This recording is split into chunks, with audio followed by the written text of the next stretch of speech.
السلام علیکم ورحمۃ اللہ وبرکاتہ۔ صبح بخیر۔ نبی پاک صلی اللہ علیہ وآلہ وسلم پہ لاکھوں کروڑوں درود و سلام۔ کائنات کا مالک ہمیشہ آپ کو اپنی رحمتوں کے سائے میں رکھے اور ہر دکھ تکلیف سے محفوظ رکھے، آمین ثم آمین یا رب العالمین۔ قرب الہی مفتی اکمل صاحب کی بک ہے، انہوں نے لکھی ہوئی ہے، تو یہ میں نے پہلے بھی اس میں سے کچھ واقعے پڑھے تھے ایک پروگرام میں، اور اب اس میں سے ہی چند واقعے ہیں جو پارٹ 1 پارٹ 2 میں کر کے میں پیش کروں گی، آپ سنیں۔ جی وہ تو چیپٹر کلوز ہو گیا جو ہم نے معراج کا بتایا، تو ابھی وہ مزید بہت کچھ ہے، وہ پھر انشاءاللہ ڈیٹیل میں کرتی رہوں گی۔ تو یہ میں نے میری دوست ہیں تسنیم، ان کے گھر میں نے پڑھا تھا اللہ تعالیٰ کے ہمہ وقت دیکھنے رہنے کے لیے یقین کی پختگی، مطلب اللہ ہر وقت ہمیں دیکھ رہا ہے، اس کا یقین ہمیں ہونا چاہیے۔ تو اس کی پختگی کے لیے میں نے کچھ اس میں پڑھا تھا، وہ آپ اس میں اگر نہیں کسی نے دیکھا تو اس ویڈیو کو آپ دیکھ لیجئے گا، تو اس سے پھر آپ کو یہ ساری آگے کی بھی سٹوری کی سمجھ آ جائے گی جب اس کو آپ دیکھیں گے۔ تو اس سے آگے میں یہ پڑھنے لگی ہوں، کیونکہ یہ یہاں پہ ختم ہوا تھا، اللہ سے ویسی ہی حیا جیسے حیا کا حق ہے، ویسی ہی حیا اللہ سے کرنی چاہیے۔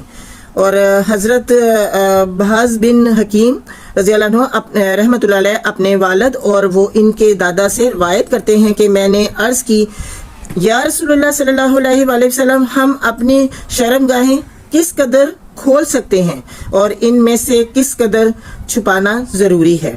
آپ نے فرمایا، تم بیوی اور کنیز کے علاوہ اپنی شرمگاہ کی ہر ایک سے حفاظت کرو۔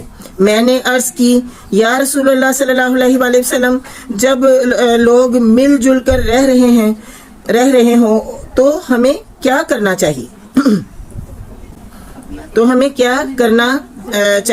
فرمایا، یعنی اگر تم اس کی استطاعت رکھتے ہو کہ اسے کوئی بھی نہ دیکھ سکے تو ہرگز اسے ظاہر نہ کریں۔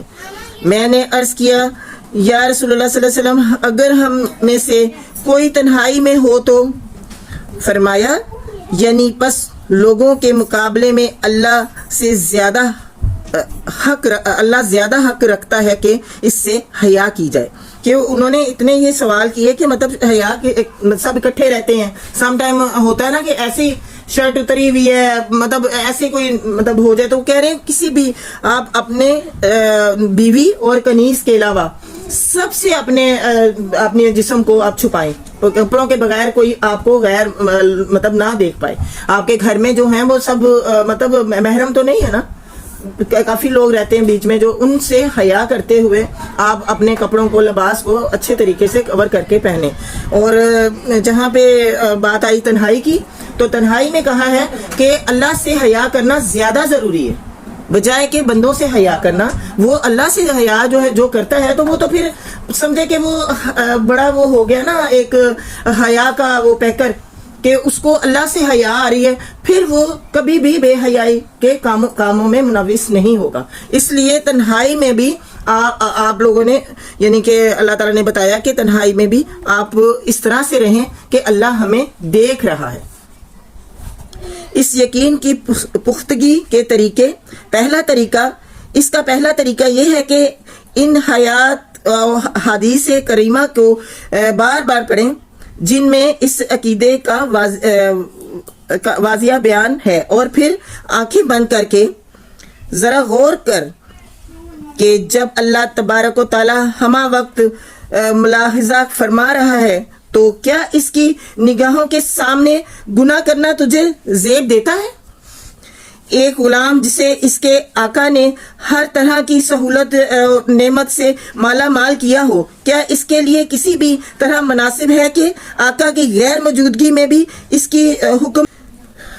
حضرت ابو عمران رحمۃ اللہ علیہ کہتے ہیں، بنی اسرائیل میں ایک لحم گوشت بیچنے والا تھا جو کسی گناہ سے نہ بچتا تھا۔ ایک بار بنی اسرائیل کے ایک گھر والے سخت آزمائش میں مبتلا ہوئے تو انہوں نے اپنی کنیز کو اس کے پاس طلب امداد کے لیے بھیجا۔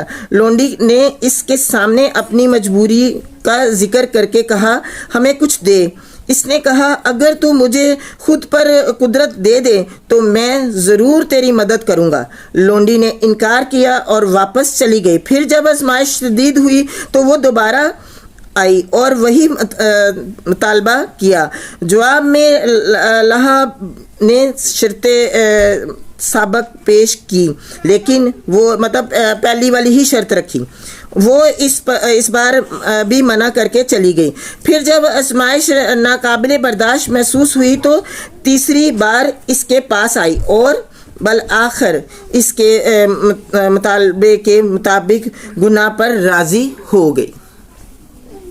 لیکن جب دونوں خلوت میں پہنچے تو وہ شدت سے کانپنے لگی۔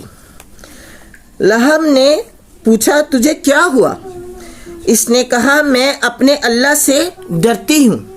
یہ وہ کام ہے جو میں نے آج سے قبل کبھی نہیں کیا۔ لہب کے دل پر اس کا گہرا اثر ہوا اور اس نے کہا تو اللہ سے ڈرتی ہے اور تو نے یہ کام کبھی نہیں کیا اور میں یہ کرتا ہوں۔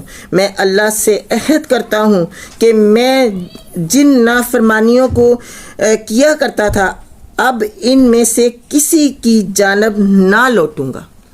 اس کو اس بات پہ اتنی حیا آ گئی اس کے اس لفظ سے کہ یہ اتنا ڈرتی ہے کہ کانپنے ہی لگ گئی، اتنا ڈرتی ہے اللہ سے، تو میں کیسا نافرمان ہوں، کیسا گناہ گار ہوں۔ اس کو بھی اللہ تعالیٰ نے اسی وقت ہدایت دی اور وہ بھی اللہ سے اس نے سارے پچھلے گناہ کی بھی توبہ کر لی اور جو وہ بھی ہے اس سے بھی وہ بچ گئی۔ اور ابو عمران کہتے ہیں کہ اللہ تعالیٰ نے بنی اسرائیل کے ایک نبی اسلام کی جانب وہی فرمائی کہ اس لہب سے کہہ دو بے شک اس کا نامہ اعمال جنتیوں کے نامہ اعمال میں تبدیل ہو گیا ہے۔ سبحان اللہ۔ نیکسٹ پارٹ کے ساتھ حاضر ہوتے ہیں۔ اللہ حافظ۔